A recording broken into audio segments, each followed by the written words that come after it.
Okay, if everyone could go ahead and take their seats, we'll begin the apologies in just a minute here. Random Michigan Twitter pundit number one, would you like to start us off?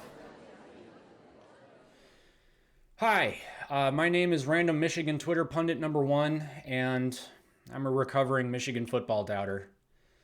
It's been 30 seconds since my last Twitter meltdown, and I'm here to make amends, to cleanse my soul, to beg forgiveness from the football gods, the maize and blue faithful, and most importantly, the man, the myth, the working jacket-clad chaos merchant himself, Sherrone Moore.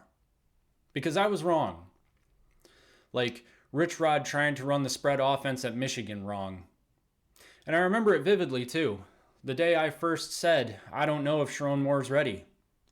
I said it with the confidence of a man who once believed that Brady Hoke was the second coming of Bo Schembechler, just because he clapped like a broken metronome and kept yelling, "This is Michigan, for God's sake!" Turns out he was just tired of telling people where he was all the time. I said it like someone who thought Denard Robinson should tie his shoes. Like an idiot. And then Sherrone Moore happened. And he didn't just coach, he conducted. He didn't just lead, he summoned the spirits of every Michigan legend. Except Gary Moeller, who's still busy suplexing Les Miles into a folding table. I watched Sherrone Moore take the reins like a man possessed by the ghost of Jim Harbaugh. Translucent khakis, freshly pressed by heaven's dry cleaner. That doesn't make sense, Harbaugh's not even dead. Possessed by the righteous fury of every Michigan fan who knows deep down in their soul, JT was short. And what did I do? I sat on my couch, eating off-brand tortilla chips, drinking Bud Light like a man who's given up not only his dignity, but also delicious flavor. I tweeted things like, I don't know, man, this team feels shaky. Shaky? They're the youngest team in the Big Ten, and they still might get another MSU coach fired. I watched Sherrone Moore go into Columbus and silence Ohio State fans like they were liberal arts majors asked to explain their student loan repayment plan. And I watched Jed Fish try to interview for the Michigan job in the Big House, only for Sherrone Moore to look him dead in the eye and say, "Thank you for your interest, but after reviewing your resume, we've determined that you suck." And still I doubted. So here I am today, hat in hand, khakis pressed, ready to repent. To Coach Moore, I'm sorry. You are not the second coming of Brady Hoke, because you actually wear a headset and you don't clap like a drunk gorilla. To the coaching staff, I'm sorry. You took a raw, unpolished team into a rival stadium and beat a worse, even less polished team. And to the fans, I'm sorry. I let the ghost of Rich Rod whisper sweet nothings of doom into my ear, and I let the 1,000-yard stare of Brady Hoke haunt my dreams like a headsetless specter of mediocrity. I forgot what Michigan football is. I forget that it's not about flash or a competent passing game. It's about grit. It's about culture. It's about lining up on 4th and short and saying, we're running it right at you, and you're going to like it. So let this video be my apology, my confession, my redemption arc. Because doubt is loud, but Sherrone Moore is louder. Thank you.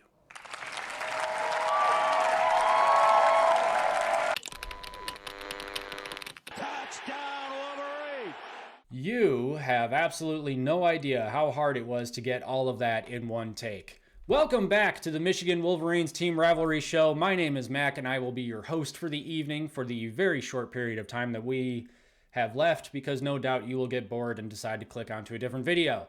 It's been a little bit since I've recorded an episode like this. Things have been a little bit wild lately, what with trying to get ready to move and, triplets and stuff like that on the way and whatnot. But tonight we find ourselves ready to record another podcast finally. I finally have the time to record another podcast. And I thought I would do it standing up because I am freaking exhausted because this weekend was nuts. Between dealing with however many different Michigan fans there were on Twitter having absolute meltdowns while Michigan was up multiple scores over Little Brother, it doesn't make a whole lot of sense to me. I enjoyed the game. I hope you guys did too. And we're going to talk about it on this episode.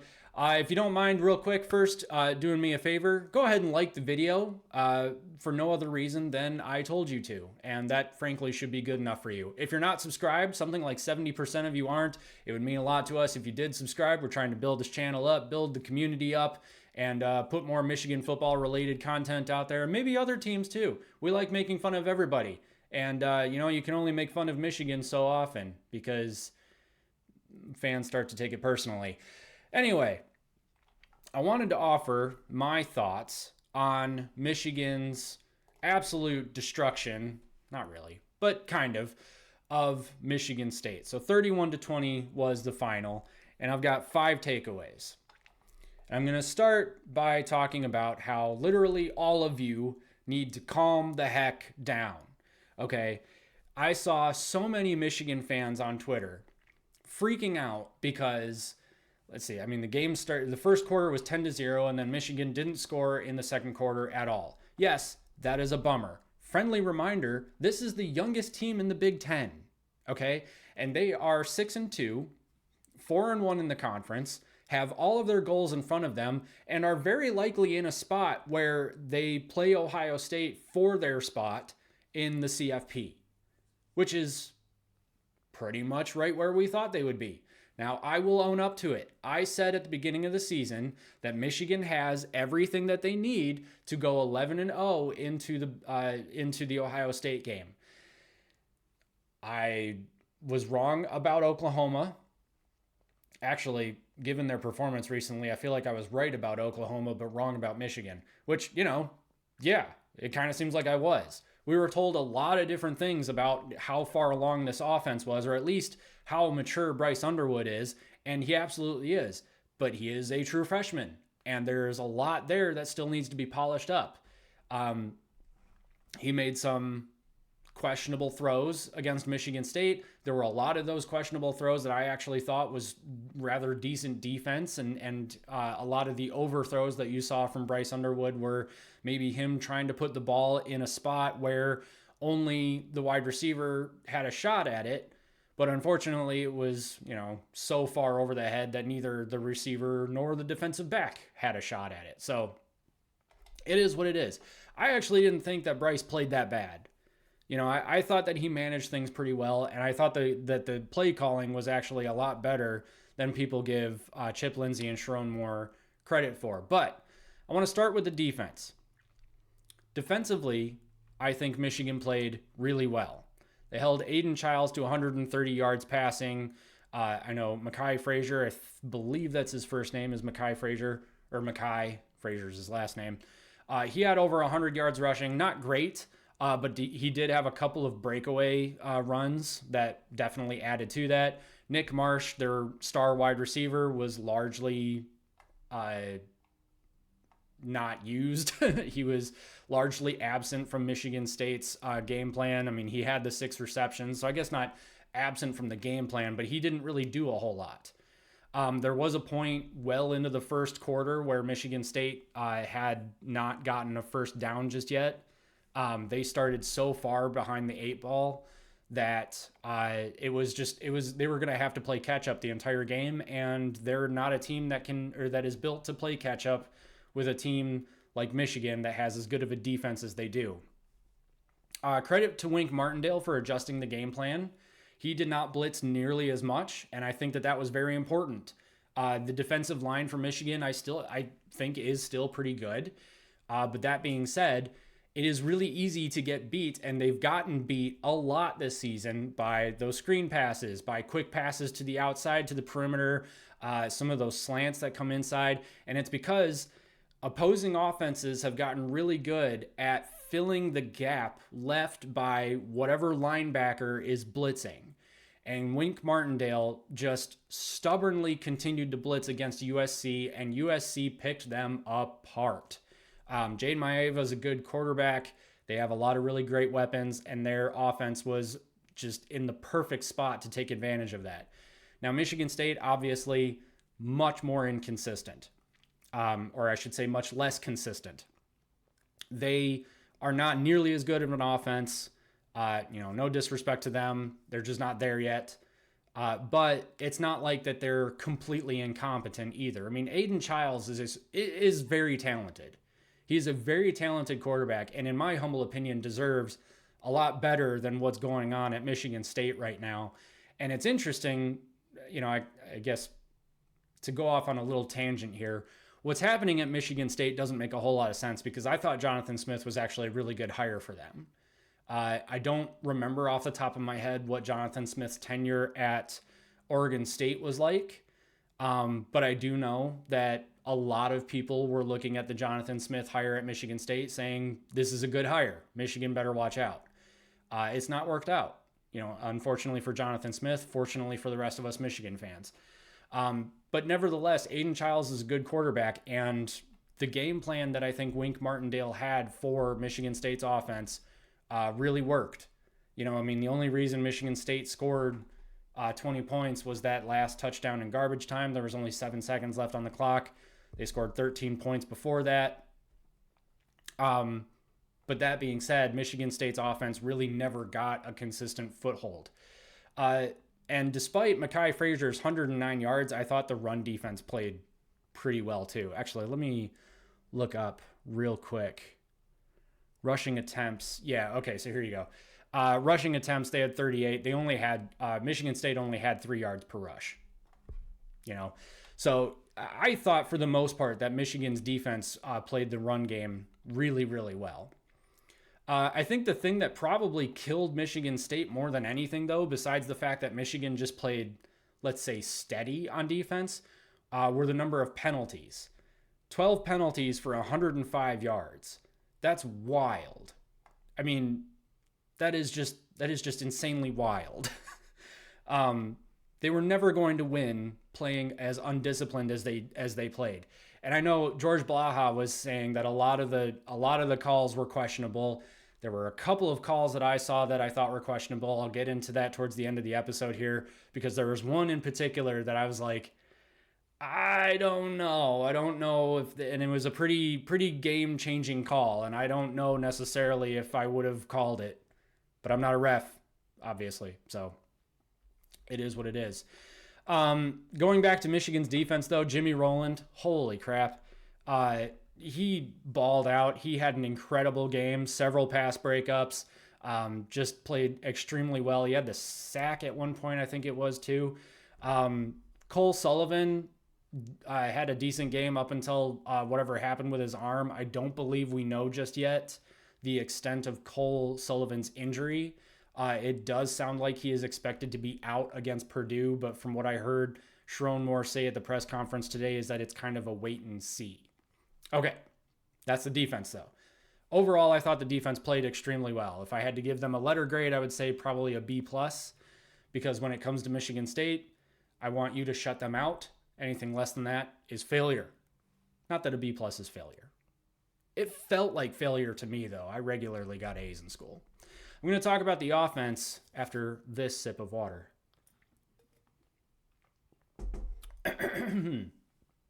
Okay, so the offense. I saw a lot of people. Did I say Jimmy Rowland? I meant Jimmy Rolder. I'm just now seeing his name down here. It's Jimmy Rolder. What kind of an idiot am I? I call myself a Michigan pundit. Well, I'm a random Michigan Twitter pundit, and I'm also a recovering Michigan football doubter, so of course I don't know what his name is. It's Jimmy Rolder, moron. Jeez. The offense was inconsistent, as we've seen a few times this season. It is frustrating that we see Bryce Underwood play the type of game that he had against Washington, and then follow it up with that performance against Michigan State. 86 yards, just barely over 50%. Just barely under 50% pass completion percentage.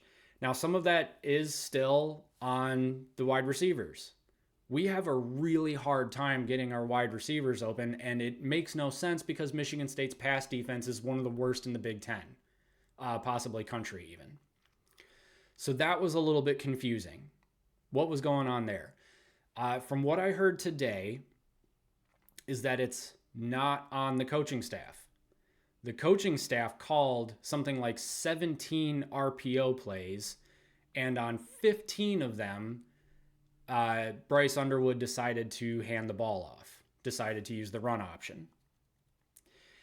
And so that's why there wasn't more passing plays in the second half. But the passing plays that happened in the first half, I mean, Bryce was overthrowing guys. Guys weren't really getting open. Death taxes and Samaj Morgan dropping a pass as well. It's a little frustrating. It really is. There were times where I thought it was because Michigan State actually had a pretty good defensive plan when it came to defending against Michigan's passing game. I don't think that that's the entire story. I think that Michigan also just played a little bit sloppy. But I do think that Michigan State was actually doing that kind of well. And, Steve Dace talked about this too, that you don't necessarily want your game plan to always be, let's take advantage of what the other team does poorly, because you might not be very good at that either. I mean, again, Bryce Underwood is 18 years old. He's a true freshman. And do we really want to ask him to go into every game and throw 30 passes, completing 70 to 75% of them? That's a lot of pressure on him.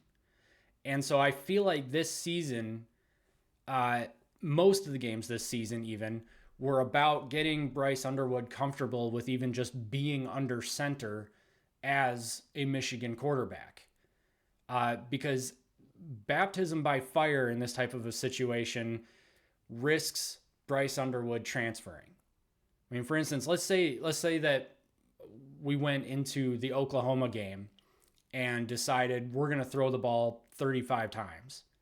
Okay, if Bryce Underwood stands in the pocket, gets beat up by Oklahoma's really good defensive line, gets picked off a couple of times, he's asked to then go back out there and continue throwing despite all these bad things that are happening. That's going to tear down his psyche. I mean, we got to remember as fans, these are human beings. Okay, so just as much as we need to have a game plan on paper, we also need to recognize that we're asking the humans to execute that game plan. And mentally speaking, asking a true freshman to go out there and throw 35 passes against Oklahoma, 35 passes against USC, 35 passes against Michigan State. I understand that they're not doing well this season or last season or most of the last 10 years, but they're a rival. So I think that that's too much pressure on Bryce Underwood. And I think that it is the right call to continue to rely on Michigan's running attack because that is Michigan's bread and butter. That is Michigan's identity. And then on top of that, pepper in these opportunities for Bryce Underwood to make plays. I mean, Bryce, he had a rushing touchdown. That's a big deal. He had a couple of decent completions. He had that one completion to Andrew Marsh, which was a phenomenal throw. The funny thing about it, though, is that it could have been even better. If he had led Andrew Marsh a little bit further, Andrew Marsh is in the end zone, and all of a sudden we're looking at a 38-20 final. But, it is what it is. Here's the thing. He's a true freshman. I'll say it again and again. He's a true freshman, and expecting him to come out and be the second coming of Trevor Lawrence or Johnny Manziel, we would have loved to see it. And I would love to know what goes into the mentality of someone like Trevor Lawrence and Johnny Manziel to be as good as they were as true freshmen. But Bryce Underwood is not that guy. And that's okay. Maybe he just isn't that guy, and that's fine. I mean, honestly, from what I know about Johnny Manziel is that he's kind of nuts. I mean, he was a little bit nuts at Texas A&M. And despite being really good, Texas A&M, they've been all over the place, really. But anyway, the point being that I think that would have been too much for Bryce Underwood. So I do appreciate the play calling. But that being said, they also put Bryce in a position to run the RPO, and Bryce chose to run. So it's not on the coaches that they ran as many times as they did, because they gave him the option. Do you want to run? Do you want to pass? Do whatever you want. And he chose to run. So again, just to kind of recap that, the offense looked good at times, but the passing game is frustrating. Now let's talk about Samaj Morgan. And honestly, I don't have a whole lot to say about Samaj Morgan, because I don't know what's going on there. I don't know what's going on there. He's not playing well, and it's unfortunate. I like Samaj Morgan. I think that he's a fun character. He gives some pretty great post-game interviews. He's dropping passes all the time.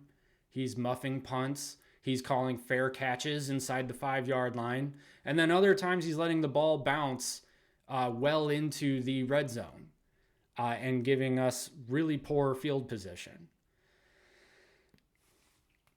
He had a great freshman season, and since then it seems like something's been going on that he's just not quite there mentally. And a part of me watches him play and thinks this kid is trying to do too much. He's putting too much pressure on himself to perform well, and maybe it's just not working out very well for him. And if that's the case, that sucks, and I feel bad. But he's got to get it together, because we need him to play better. We need more weapons on the outside. Now, last thing I'll say about Michigan's offense, though, is for all the people who were complaining on Twitter about Michigan's offense being pedestrian and all that, they had 300 yards rushing, right? 276 yards rushing. Almost 50 attempts, 5.6 yards per rush. That's Michigan football. Okay, it's not pretty. It's not glamorous. All right, but the final was 31-13 without the garbage time tutty from Michigan State's backup quarterback, who actually looked pretty decent on that drive. Better than Aiden Childs all game, frankly. So Michigan beats Michigan State by leaning on them and playing boa constrictor football, and people are complaining that we're not passing more. But then we pass more, and Bryce Underwood doesn't complete the passes, and then people complain, why don't we run more? So people just aren't happy. I am very happy with Michigan's performance against Michigan State, considering how young this team is, and the fact that both of the running backs ended with over 100 yards rushing. The team, in its totality, finished with 5.6 yards per rush.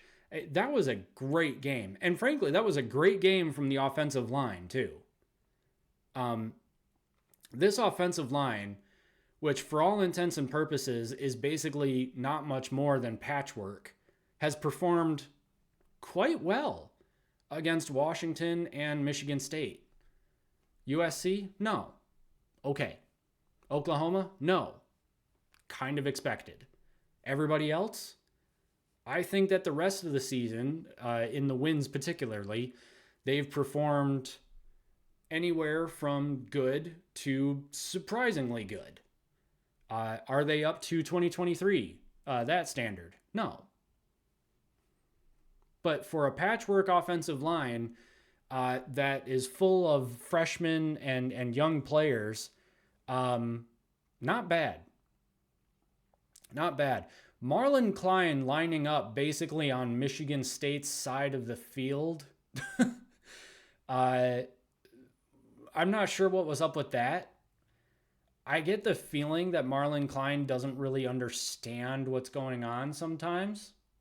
I don't know. That might be harsh. But that just felt like he got set thinking that they were way further up than they actually were and just wasn't paying attention to what was going on around him. It was hilarious to see because before they snapped the ball, I saw him line up there. I'm like, what is he doing? And then they snapped it and I saw the flag come out and I just started laughing. Like, honestly, that's something I would do, frankly. So it was kind of funny, but whatever. Anyway, now the part that you all have been waiting for,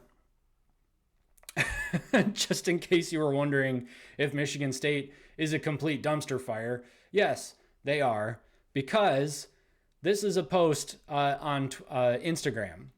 And shout out to Michigan State Country for posting this. How hot is Jonathan Smith's seat? This is the starting and backup running back, Mekhi Frazier and Brandon Tullis, liking this post. So that's not a good sign that those players are liking a post talking about their coach getting fired. That kind of sucks. But here's the real part that you've all been waiting for. Was that Bell person offside? So you're just watching the play real quick. You can see, he's coming up to the line. It is very close.